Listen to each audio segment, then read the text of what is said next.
آپ سیرت کی کتابیں اٹھا کر پڑھیں آپ تو ان کو یوں کر کے باندھ دیا گیا، اور بچے کفار مکہ کے بچے، حضور مدینہ ہجرت فرما چکے تھے، مکہ میں مسلمان بستے نہیں تھے، اللہ اکبر کبیرہ، حالت یہ تھی کہ حضرت خبیب کو کھڑا کر دیا گیا، بچے آتے تو دیکھ کے جاتے، جوان آتے تو تماشا دیکھ کے جاتے، بوڑھے آتے تو تماشا دیکھ کے جاتے، عورتیں آتی تو تماشا دیکھ کے جاتی، ایک دیوانہ ہے اسے چوراہے پر کھڑا کر دیا گیا، اللہ اکبر، ان کی قربانیوں پر میری زندگی قربان، ان کے ہاتھوں کو رسیوں سے نہیں باندھا گیا میرے بھائی، بلکہ ان کے ہاتھوں کی ہتھیلیوں میں ان دشمنان دین نے کیلیں ٹھوک دی تھی، اللہ اکبر، لکڑی سے جو ہے وہ لکڑی پر رکھ کر یہاں کیل ٹھوک کر ہاتھ کو لہو لہان کر کے کیل کو لکڑی سے جو ہے وہ ہاتھ کو باندھ دیا تھا، دونوں ہاتھوں کو کیل ٹھوک کر اس طریقے سے سرکار خبیب ابن عدی کو باندھ دیا گیا، پاؤں میں بیڑیاں ڈالی گئی، مین چوراہے پر گزرنے والا گزرتا ہے اور دیکھتا ہے کہ محمد عربی کے ایک ساتھی کے ساتھ یہ سلوک کیا جا رہا ہے، اس قدر باتیں، اس قدر تماشا، اس قدر برائیاں، اس قدر معاملات ہونے کے باوجود بھی بیکانیر والوں ایمان کا ٹمپریچر دیکھو، سرکار مدینہ کے اس صحابی سے وہاں کھڑے ہو کر کسی نے کہا تھا اگر تیری جگہ محمد ہوتے اور تو یہاں سے ہٹا دیا جاتا اور تیری جگہ محمد کو کھڑا کر دیا جاتا تو تجھے کیسا محسوس ہوتا؟ لوگوں کا انٹینشن یہ تھا کہ یہ سوچ رہا ہوگا کہ حضور کی وجہ سے مجھے یہ تکلیفیں مل رہی ہے، اور اس پر وہ افسوس کر رہا ہوگا، وہ سوچ رہا ہوگا کہ حضور سے محبت کی وجہ سے مجھے یہ تکلیفیں مل رہی ہے، اور وہ حضور کی محبت پر افسوس کر رہا ہوگا، مگر یہ تو بات سچ تھی کہ یہ عشق رسول کا کفارہ تھا، یہ عشق رسول کی وجہ سے یہاں تک مقبولیت کی بات پہنچی تھی، لیکن جملہ دیکھیں، خبیب نے پلٹ کر کہا او بد زبانو، اللہ کی عزت کی قسم، میری جان چلی جائے مگر میری بات یہ ہے کہ میں تو میں ہوں، بات مصطفیٰ کی اگر کرے تو میں 100 جان دینے کو تیار ہوں، مگر محمد عربی کو یہاں کھڑا ہونے کا تصور بھی نہیں کرتا۔ یہ مصطفیٰ جان رحمت علیہ تحیت والثناء کے وفادار تھے، وہ کھڑے ہو کر لوگ تانے دے رہے ہیں، ادھر حضرت خبیب شاعری کر رہے ہیں، اس وقت بھی کیا اطمینان ہے، ہمیں سر درد ہو جائے تو سبحان ربی الاعلیٰ کہنے میں مزہ نہیں آتا، اور اس وقت کیلوں سے ٹھوک کر کھڑا کیا گیا ہے اور بندہ شاعری کر رہا ہے، اور شاعری میں کہہ رہا ہے سن بھائی، جانا تو سب کو ہے، میں بھی جا رہا ہوں، مگر خوشی اس بات پر ہے اپنے اللہ کے دین پر جا رہا ہوں، رسول اللہ سے وفا کر کے جا رہا ہوں، اس شان کے ساتھ جانے کو تیار۔ کوئی حضور کی شان میں گستاخی کرے تو ناموس رسالت کی حفاظت وہیں کھڑے ہو کر وہ اس کنڈیشن میں بھی کر رہے ہیں، اللہ اکبر، کیا شان والے لوگ تھے، اتنی پریشانیاں جھیلنے کے باوجود لفظ شکایت زبان پر نہیں ہے، بلکہ کہا کوئی آخری خواہش کا نماز پڑھنا چاہتا ہوں، نماز پڑھنا چاہتا ہوں، ایسی حالت میں بھی نماز ترک۔ ہمارے حالات کیا ہو گئے یار، پرانے لوگ یہ سوچتے تک نہیں تھے کہ دور ایسا بھی آئے گا کہ ہمیں یہ کہنا پڑے گا کہ یار بار بار کہنا پڑے گا کہ یار نماز پڑھو، نماز ان کے لیے اتنی ضروری اور اتنی اہم تھی۔ فرمایا گیا حدیث شریف میں، حدیث شریف یہ ہے مومن اور کافر کے درمیان فرق ترک الصلاۃ ہے، مومن نماز پڑھتا ہے اور کافر جان بوجھ کے ترک کر دیتا ہے۔ امام اعظم ابو حنیفہ فرماتے ہیں کافر تو نہیں ہوتا جان بوجھ کے نماز ترک کرنے والا، لیکن اس نے کافروں والا کام ضرور کیا۔ 120 صحابہ کرام کا فتویٰ ہے کم و بیش کہ بے نمازی جان بوجھ کر بغیر عذر شرعی نماز چھوڑ دینے والا اسلام سے خارج ہو جاتا ہے۔ آپ ان کے فتوے کے چکر میں تو رہتے ہیں، ان پر فتویٰ ہے، ان پر فتویٰ ہے، ذرا آپ خود بھی تو غور فرمائیں کہ آپ کہاں ہیں، توجہ ہے آپ کی، اور اگر تبدیلی نہیں آ سکتی تو پھر فائدہ کیا ہے باتیں سننے کا، پھر فائدہ کیا ہے آپ کہتے ہیں کہ ہم حضور کو مانتے ہیں، محبت کا تقاضا تو یہ ہے، صحابہ نے اتباع کر کے دکھائی، صحیح معنوں میں فالو کر کے صحابہ نے دکھایا۔ امیر المومنین عثمان ذو النورین رضی اللہ تعالیٰ عنہ وضو فرما کر کھڑے ہو کر مسکرا رہے تھے۔ کسی نے کہا عثمان، کسی نے کچھ بات کہی بھی نہیں پھر بھی مسکرا رہے ہو؟ حضرت عثمان نے فرمایا مسکرانے کی وجہ تو میں بھی نہیں جانتا، مگر بس اتنا یاد ہے میرے محبوب نے یہی وضو کیا تھا اور یہی کھڑے ہو کر مسکرائے تھے، بس میں مسکرانے کی سنت ادا کر رہا ہوں۔ آپ دیکھیں کیا اتباع تھی،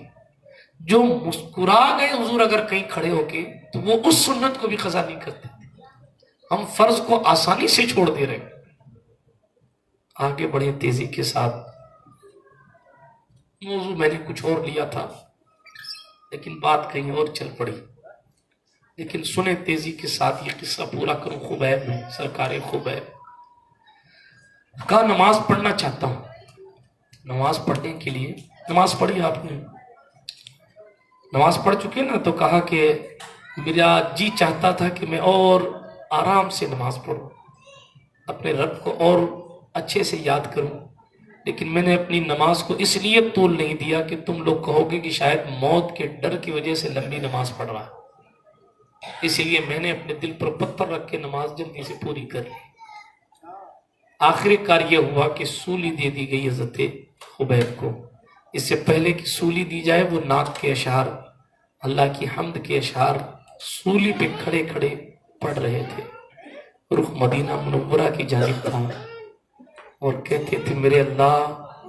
میرے محبوب کو میرے حال کی خبر دے دے، میرے محبوب کو میرا سلام دے دے۔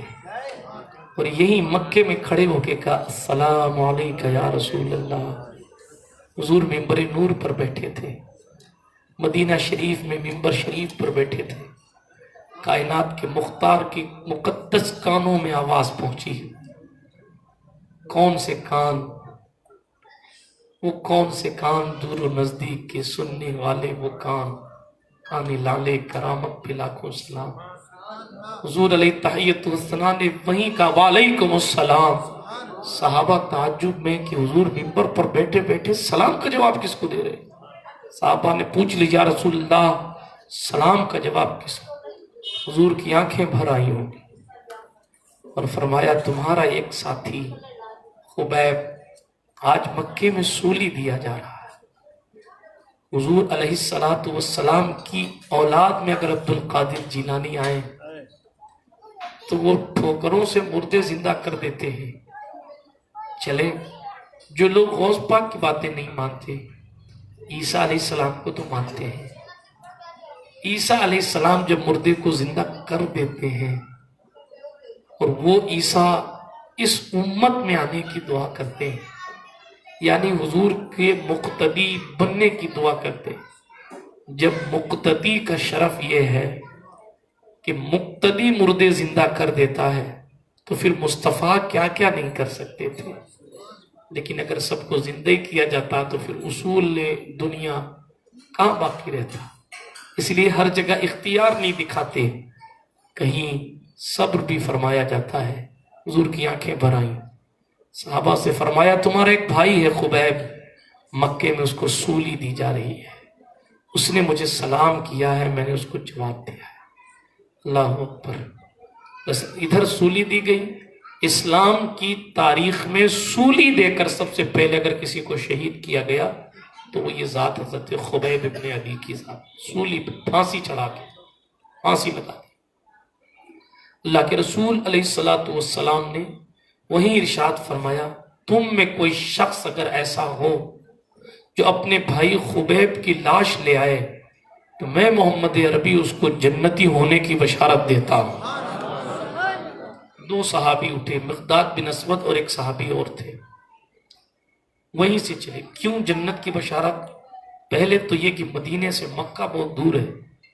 وہاں کا سفر کرنا اس دور میں خطرناک تھا۔ دوسری بات یہ کہ مکہ میں جہاں لاش مبارک تھی نا، وہاں 40 دشمنوں کے پہرے تھے، پھر ان پہروں میں ان دشمنوں کے تیر کے سائے میں وہ لاش سولی پر ہی لٹکی تھی۔ ذرا توجہ فرمائیں، 40 دن گزر گئے، 40 دن، لیکن اس 40 دن میں اس مقدس صحابی کے جسم اقدس سے خوشبو ہی آ رہی تھی۔ یہ لوگ پہنچے رات کی تاریکی میں، دن میں چھپتے ہوئے مشکل تمام پہنچے۔ پہنچنے کے بعد لاش مبارک کو اتارا، گھوڑے پہ رکھا، اور گھوڑے پر رکھ کر لاش مبارک کو مدینہ مصطفیٰ کی طرف چل پڑے۔ رحمت للعالمین صلی اللہ تعالی علیہ وآلہ وسلم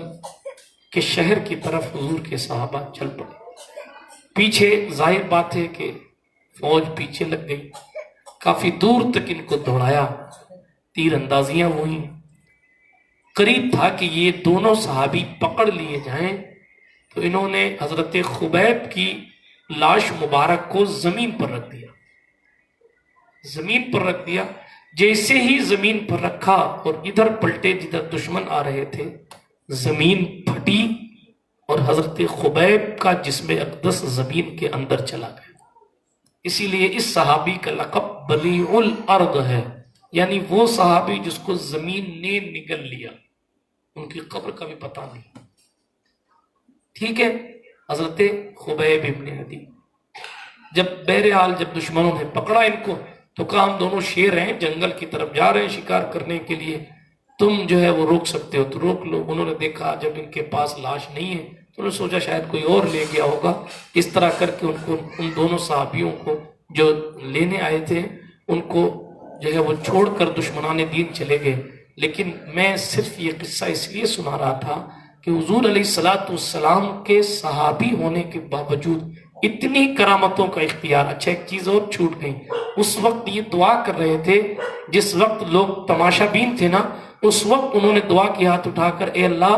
جتنے کھڑے ہیں سب ہلاک ہو جائیں، سب ختم ہو جائیں۔ مورخ لکھتا ہے ایک بندہ جو ہے وہ لیٹ گیا، یہ بددعا سنتے ہی لیٹ گیا۔ جب لیٹ گیا نا تو وہ بندہ کہتا ہے جتنے لوگ اس وقت تھے 1 سال کے اندر سارے ہلاک ہو گئے سوائے میرے کہ میں لیٹ گیا۔ ٹھیک، کرامت یہ بغیر موسم کے پھل آتا ہے، کرامت یہ کہ بد دعا کریں تو جناب والا قبول ہوتی ہے، کرامت یہ کہ زمین ان کے جسم کو نگل لیتی ہے۔ اس منصب پر ہیں لیکن منزل عشق میں تسلیم و رضا